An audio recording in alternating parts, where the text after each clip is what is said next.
Pede para que Deus abra os teus olhos. Pede para que Ele se mostre nesse caminho. Às vezes um caminho de sacrifício, de dor. Às vezes um caminho de incompreensão, de tirania, de crueldade. Mas o Senhor já tem a provisão te esperando no Moriá.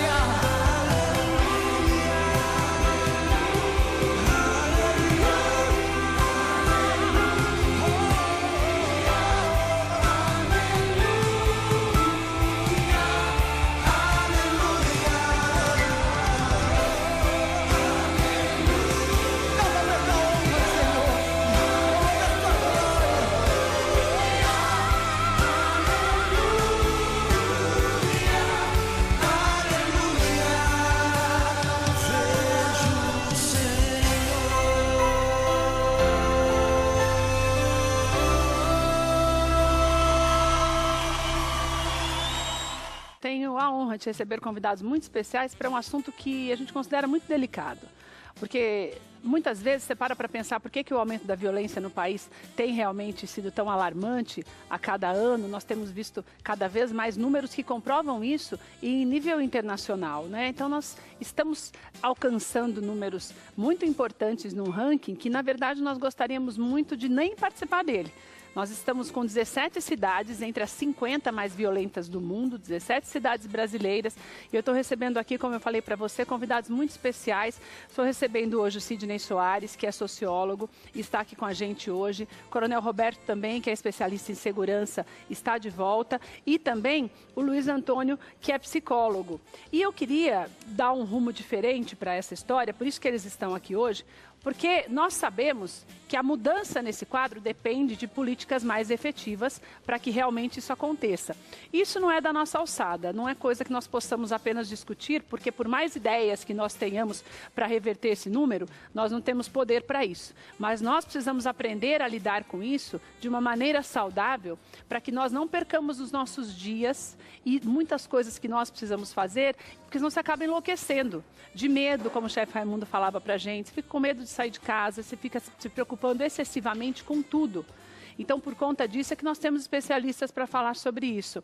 Porque, Luiz Antônio, você sabe que, na verdade, quando eu vi esse número, que nós temos um número aqui desse ano, até comentava isso com o Roberto, e nós temos um número que é absurdo de 12% de todos os homicídios no mundo serem concentrados aqui. Então, é claro, são números que têm crescido muito. A gente pulou em 20 anos de 4 mil para 50 mil.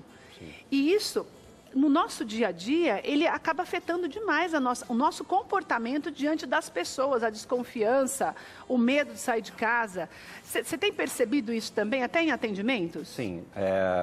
Primeiro de tudo, deixar claro que a violência ela começa a estar dentro de casa de alguma maneira. Então, quando chega no consultório, e é uma violência que eu considero não dita, né, que é muitas vezes pela palavra, por uma ação, por um ato, e no consultório a gente percebe que esse aumento, não da violência explícita, né, do ato agressivo, mas os pacientes chegam reclamando de maus tratos, falta de amor, falta de sentimento. Então, no consultório é percebido sim que há um sofrimento, como a gente chama de um sofrimento psíquico, que ele tem reflexo na sociedade, evidente, né? Que também já deve ser um reflexo da sociedade, né? Que também já é um reflexo da sociedade, até porque hoje a constituição familiar ela não tem mais a mesma estrutura dos anos 40, 50, né? É toda uma dinâmica maior. As pessoas vivem relações muito mais externas do que internas. Não se fala sobre violência, como também não se fala sobre qualquer outro assunto. E tem um termo que eu costumo usar, né? Muitas vezes eu terceirizo a educação do meu filho. Terceirizo para quem vai cuidar, terceirizo para a escola, terceirizo para a rua. Então a família acabou perdendo um pouco deste vínculo de formação do próprio indivíduo. E aí eu vou até aumentar, né? Assim, não só a família nuclear, né? Mas toda a família, todo esse contexto de família. Independente, porque hoje você tem avós que cuidam dos netos porque os pais precisam trabalhar ou porque não têm pais. Então, assim, se expandiu muito esse espectro do que é a família nuclear que a gente tinha há alguns anos. Ou você tem também Obrigada por você estar com a gente também. Ou você tem também, na verdade, as famílias tão desestruturadas que acabam gerando também esse quadro de violência e faz com que o aumento seja cada vez maior, porque a gente percebe também deficiências na educação, na falta de cuidado, muitas vezes de crianças e adolescentes que são criados. A gente vê as comunidades hoje são muito violentas também e são um péssimo exemplo, e você não tem como, muitas pessoas não têm como fugir daquele lugar, né? Esse reflexo também da má educação, da falta de cuidado das próprias autoridades também geram essa violência? É interessante que o Brasil passou por um processo de urbanização dos anos 60, dos anos 70, o chamado êxodo rural, não é? E ao mesmo tempo que essa urbanização aconteceu, a gente tinha essa tradição do pai de família trabalhar fora e a mãe cuidar de casa, cuidar de família. E isso, a evolução da sociedade, a evolução do nosso sistema capitalista levou ao fim disso, porque o pai e a mãe tiveram que ir para o mercado de trabalho. E quem ficou em casa cuidando das crianças? Na escola se diz que a escola ela não tem esse papel. Se a escola não tem esse papel, a gente tinha que ter uma instituição que tivesse esse papel, e a gente não tem. Então, estamos hoje com as nossas crianças, muitas vezes se cuidando sozinhas em casa, ou pelos avós, ou por um cuidador qualquer, né? Temos a família difusa. Ou por ninguém mesmo, como você falou. Ou por ninguém. Então, assim, a gente não criou um equipamento público que pudesse cuidar dessas crianças. Veja só, hoje nas EMEIs, nas escolas públicas, quando as crianças são menores, a educação é plena. Você consegue colocar numa creche de manhã e tirar de noite. Agora, quando ele cresce um pouquinho mais, quando ele entra na adolescência, quando ele tem um contato com esse processo de violência, de drogas, de sexualidade, ele estuda 4 horas no dia. O que é 4 horas no dia, dentro de um dia todo? E o resto do dia ele está onde? Ele está com a avó? Ele está com o vizinho? Ele está sozinho? Quem está cuidando dessas crianças? Então a gente criou um exército de jovens e adolescentes da geração neném, que não trabalha e nem estuda.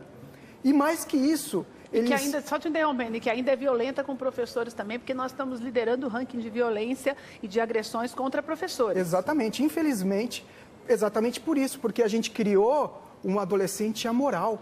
A gente criou um adolescente que muitas vezes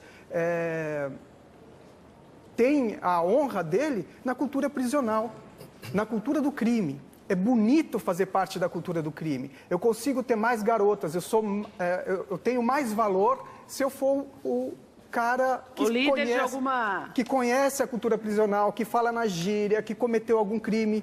A gente criou uma geração assim. E agora o que a gente faz com esses jovens? No mundo inteiro se pergunta, o que eu faço com os mais pobres? Na Europa, no final do século XIX, mandou para a América. Mandaram todos nós que somos descendentes de italiano, descendentes de português, fomos de famílias pobres da Europa que vieram para o Brasil tentar a vida, para a Argentina, para os Estados Unidos. Por isso que esse país, na verdade, era uma grande prisão de Portugal, né? Por isso que descobri. Também isso. O Brasil foi feito com muita violência, com a exploração do índio, né? Darcy Ribeiro dizia que era uma máquina de moer gente, o Brasil. Mas e agora? O que a gente faz com essa geração que o nosso sistema, a gente não teve condições de criar esses jovens de uma maneira adequada? E o que a gente faz com isso agora? Eles estão em confronto com a polícia. O exército entrou no Rio de Janeiro e não está dando conta. Hoje a gente tem um enorme número de segurança privada, os vigilantes, que é mão de obra não produtiva. Quando eu era jovem não existia isso. Vocês vão lembrar, não existia esse número enorme de segurança privada. São pessoas que não produzem nada. Não produzem, ele fica olhando o patrimônio. E uma coisa que chama atenção também, né, Roberto? Obrigada também por você estar aqui com a gente. É que a maioria desse aumento da criminalidade, desse número exorbitante de cidades nesse ranking, a maioria dessas cidades, elas são localizadas em lugares mais pobres, né? O Nordeste, além de serem cidades periféricas, nós temos a maior parte dessas cidades no Nordeste. Você acha que isso é reflexo mesmo de falta de política até pública? Porque, infelizmente... Vocês sabem disso, Sidney Antônio também sabe disso, porque a maioria das cidades, tem muitas cidades grandes do Nordeste que não tem nem esgoto, até hoje. O Maranhão é um lugar que eu algumas vezes fiquei horrorizada de você ver cidades próximas à capital, a São Luís, que não tem esgoto. A gente nem lembrava mais como é uma cidade que não tinha água encanada, não tinha esgoto. Então, você acha que isso também cria uma dificuldade da polícia em trabalhar? Então, boa tarde a todos. Primeiro, parabéns para você e para a produção do convite dos profissionais. É psicólogo e sociólogo mesmo para tentar buscar ajudar, alternativas. porque não tem, gente. Porque, na realidade, é um conjunto, não existe uma motivação única. Agora, que é o nuclear mesmo, que é a família. A partir do momento que o modelo da família modificou-se, como foi muito bem colocado, quer dizer, a mãe que era dona de casa, era dona da primeira educação familiar, porque o pai era o provedor, sempre foi o provedor, a mãe saiu para o mercado de trabalho também, e não foi só por uma necessidade conceitual. A mulher buscou espaço no mercado de trabalho.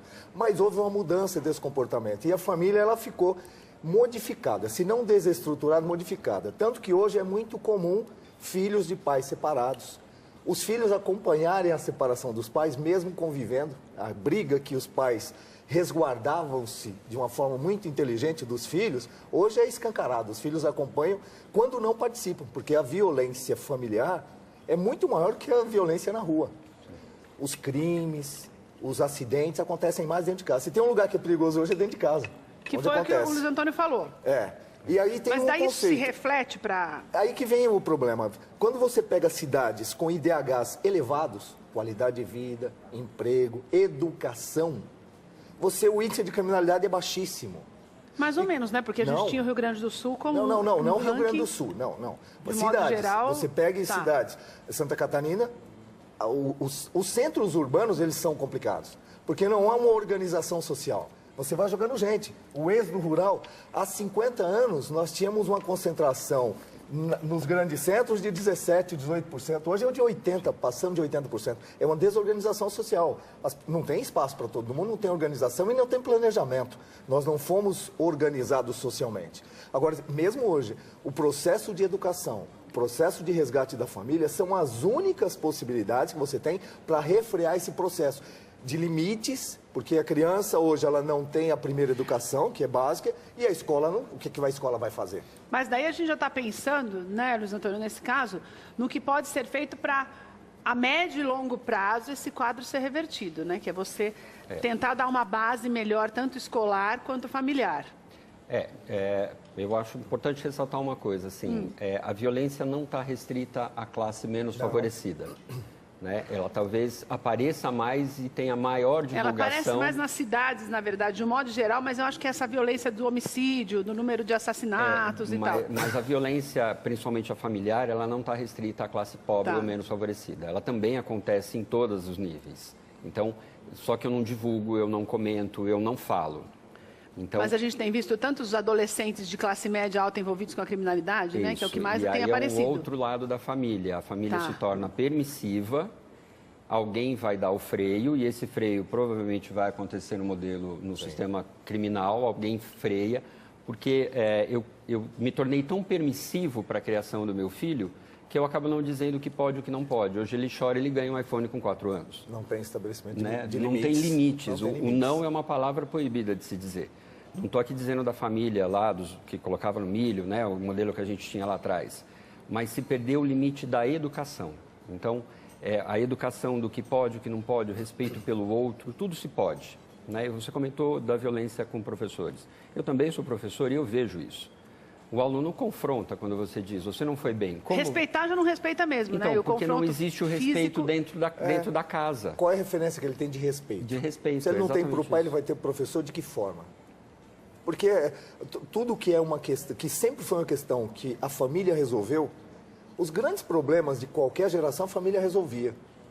A escola não era para resolver problemas, era para consolidar a educação, e a polícia era uma figura extemporânea. Eu não via policial na rua, não tinha problema na minha geração, porque não tinha necessidade. Tanto que os pais, se você ultrapassar esse limite, eu vou chamar a polícia. Se você ultrapassar esses limites. Hoje a coisa se perdeu, e dentro de um processo de perda de valores, só a educação, e aí vem a educação familiar, só a educação é que pode trazer...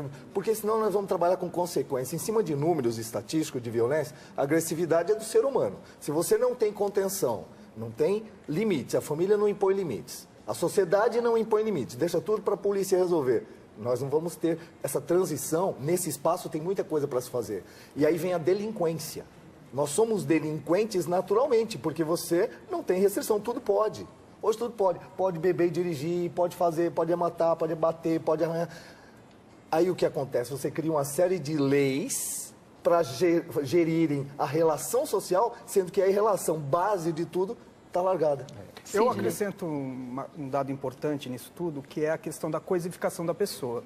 Hoje, o outro é visto como coisa. Então, quando a gente falou de classe social... Coisificação da pessoa, é isso Quando a gente fala de classe social, sim, a gente pode analisar os lugares mais pobres, isso tem alguma relação, sim. Tem o estado de anomia. Tem um dado muito interessante, porque o PIB do Brasil cresceu durante o governo militar e cresceu agora, no começo dos anos 2000, no governo Lula, foi quando o PIB cresceu de novo. E hoje a gente vive um boom de violência, mas quando o PIB cresceu, a gente também viveu um boom de violência, principalmente no Nordeste. O Nordeste em alguns dos estados do Nordeste estava crescendo a 10% o PIB. E a violência nesses lugares explodiu e não voltou mais ao que era. E o que é isso, Sidney? Isso é o estado de anomia, né? Quando a gente tem uma grande transformação, sem a base dessa transformação, a gente tem um indivíduo perdido nesse contexto. A sociedade se perde, a gente fica... Sem referência. A gente fica se refazendo o tempo todo sem ter as referências, mais do que classe social. E a coisificação da pessoa. Então, os dados do último ano, por exemplo, mostra que o latrocínio não foi o que cresceu, não é o roubo seguido de morte, é a violência pura e simples. Então, eu estou resolvendo meus problemas com violência, porque o outro não é nada para mim. Porque eu jogo videogame e posso achar que você é videogame, é um personagem de videogame, ou porque eu assisto muito filme, ou porque o outro, na minha cabeça, não é mais, eu não tenho mais o respeito ao outro. O trânsito mostra isso. O trânsito é o maior exemplo. É uma guerra. Com a minha mão. É uma guerra. Nossa, só para falar para você que está em casa desse aumento que o Sidney estava falando, em 1990 nós tínhamos uma média de 90 mil detentos, hoje são 727 mil. Mas 99% dos homicídios no nosso país não são resolvidos.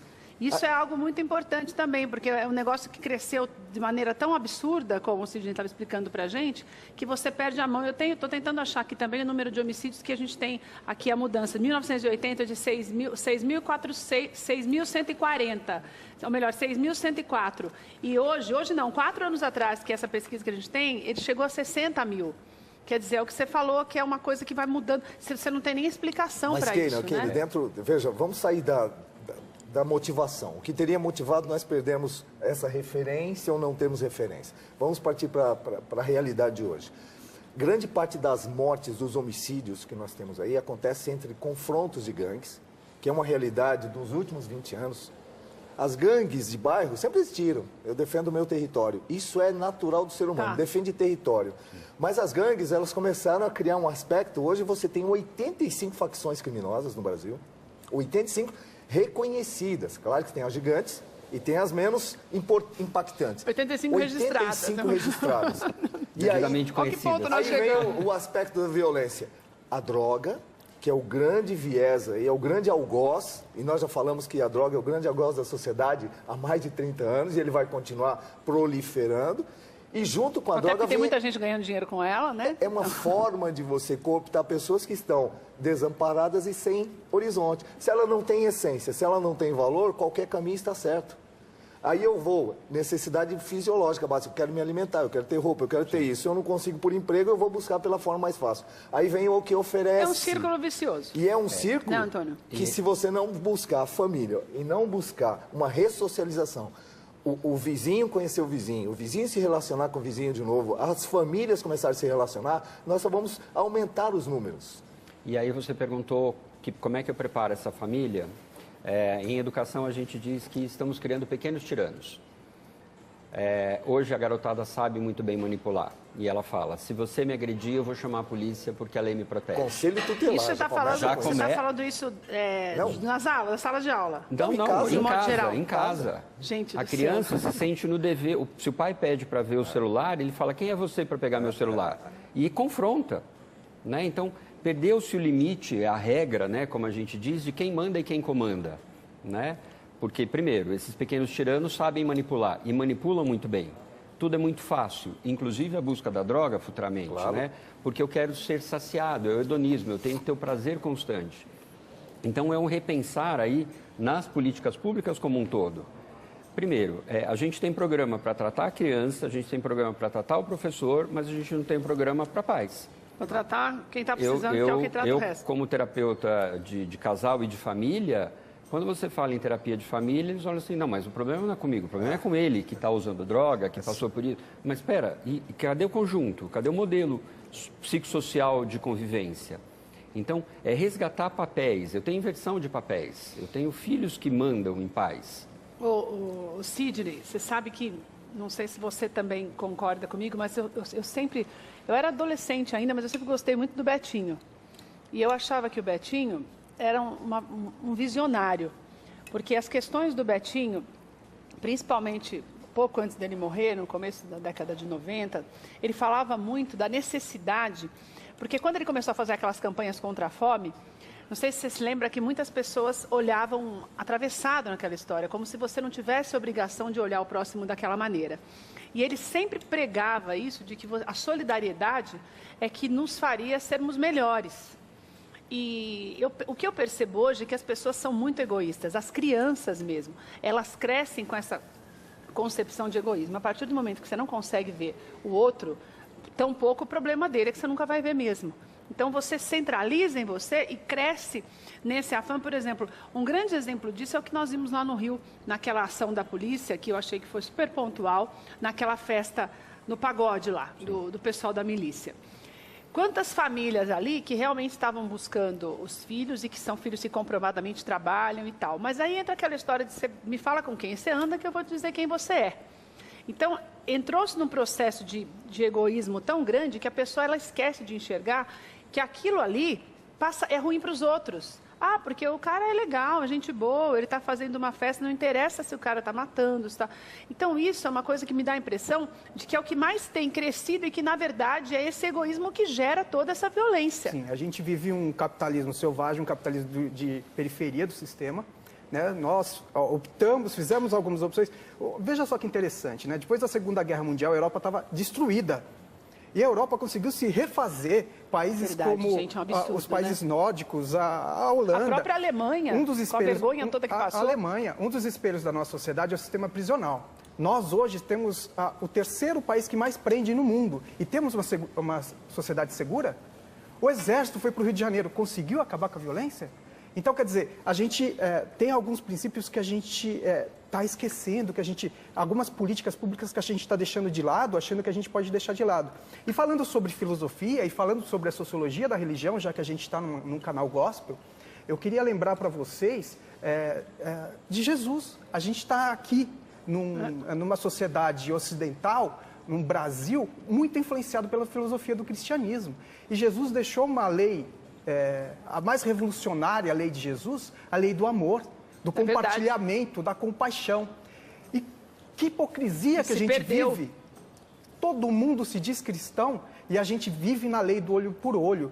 As pessoas estão se matando, as pessoas não entendem o outro como um ser divino. Sim. Que tem que ser preservado. Ele entende você como um incômodo que eu posso eliminar a qualquer momento. Como uma coisa. Como uma coisa, é a coisificação que eu posso eliminar. Mãos, né?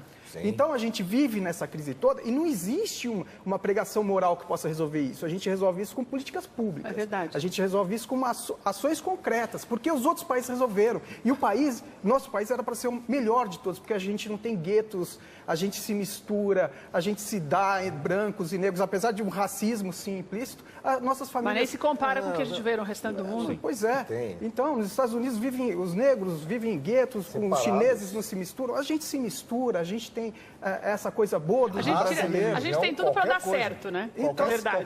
A gente tinha tudo para dar certo e a gente não está conseguindo isso.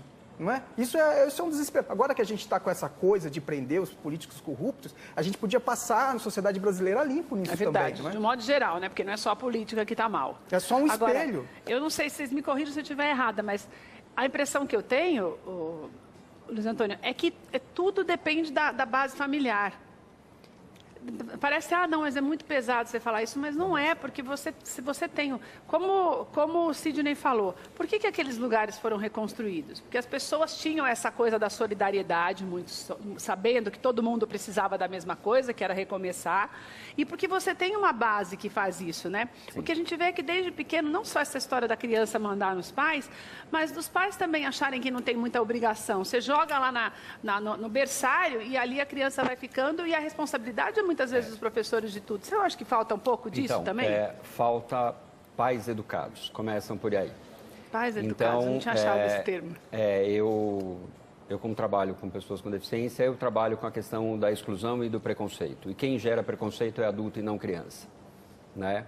É verdade. Essa semana, uma professora a mãe tirou a filha da sala porque não queria que a menina estudasse porque a professora é negra.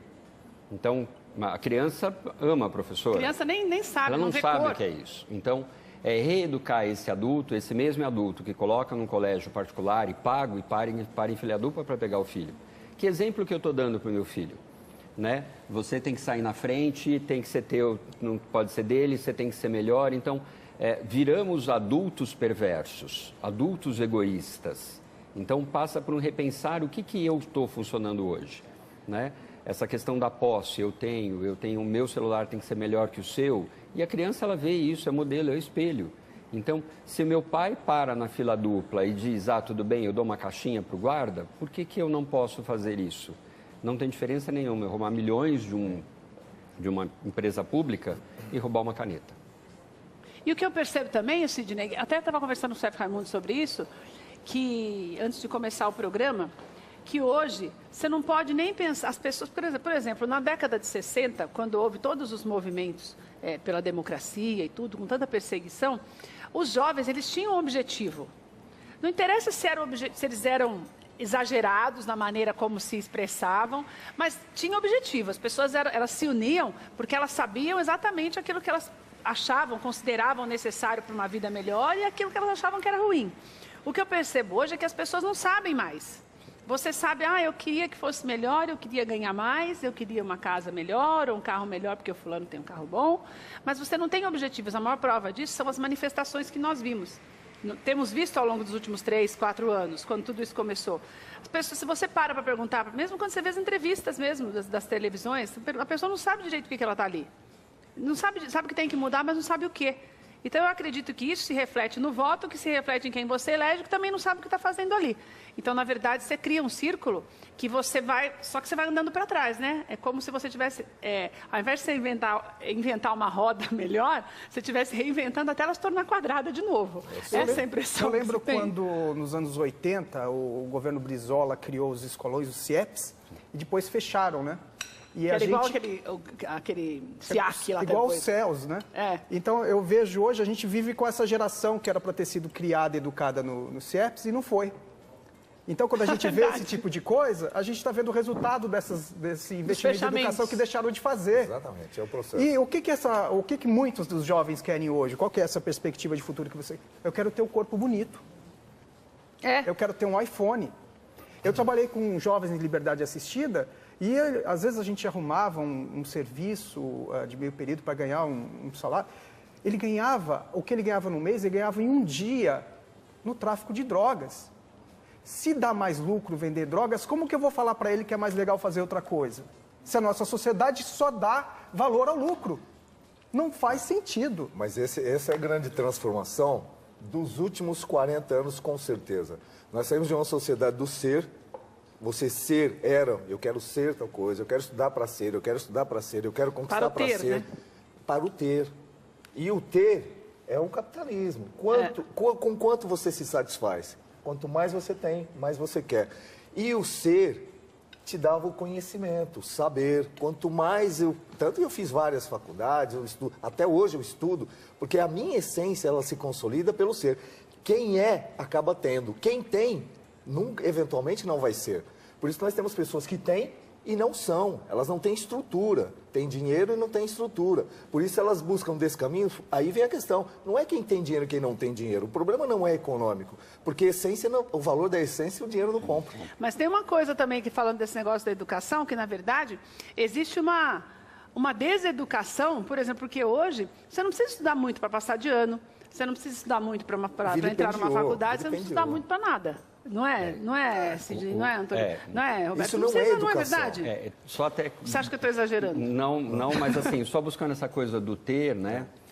Eu atendo jovens no consultório hoje que estão entrando em depressão porque eu tenho que ter R$1 milhão aos 30 anos. Eu tenho 30 anos e ainda não tenho E R$1 milhão. ainda não tenho R$1 milhão, eu não tenho carro, eu não tenho... Quer dizer assim, eu não quero isso. Eu quero... E questionar que eu não quero ser isso... Por isso tem um número grande de aumento de suicídios, né? O caso recente, mais do recente, Bandeirantes. do Bandeirantes, né? Os outros colégios da Zona Sul e Zona Leste, porque assim... Tem uma exigência muito grande, isso já acontece no Japão com os jovens no Japão, o grau de também exigência. se matam. Então, eu tenho que mostrar para a sociedade que eu virei alguma coisa, né? Eu tenho que provar que eu sou, eu tenho que ter, eu tenho que ostentar, como essa geração mesmo fala. Então, o que eu percebo hoje, principalmente na questão da educação e na questão da família, se você não tiver um carro, se você não tiver um telefone, você não é ninguém, né? E quando eu vou para a rua e o meu colega não tem, é mais fácil eu tirar dele. Ou ir para descaminhos, né? Tanto é que a classe média, jovens de classe média, acabam praticando furtos com uma facilidade, porque acha fácil. Sim. Não tem o não, né? Não tem o, mas você trabalha, você ganha. Então, falta a questão do limite. Porque está na turma do NEM. Tá na turma do NEM. Mas agora temos essa geração de adultos ou jovens, né, formados dessa maneira, sem essa consciência que a gente aqui, enquanto pensadores, né, gostaríamos que tivessem. E agora, o que a gente faz com o Brasil? Nós somos o reflexo das políticas públicas que nós escolhemos há 10, 20, 30 anos atrás. Que é o que Mas você essa é a questão. Porque quando nós falamos em Estado, o que é o Estado? São pessoas que eu exercem falei. atividade. Daí a pessoa Quando também não você está pega, preparada da mesma para o cargo forma que ela exerce, o já DNA era. fisiológico, biológico, ele é transmitido, o social também é. Então, quando você pega da geração do nem trabalha, nem estuda, é essa geração de 30, não é de 15 não, de 30, 35 anos, que vai transmitir o quê para as próximas gerações?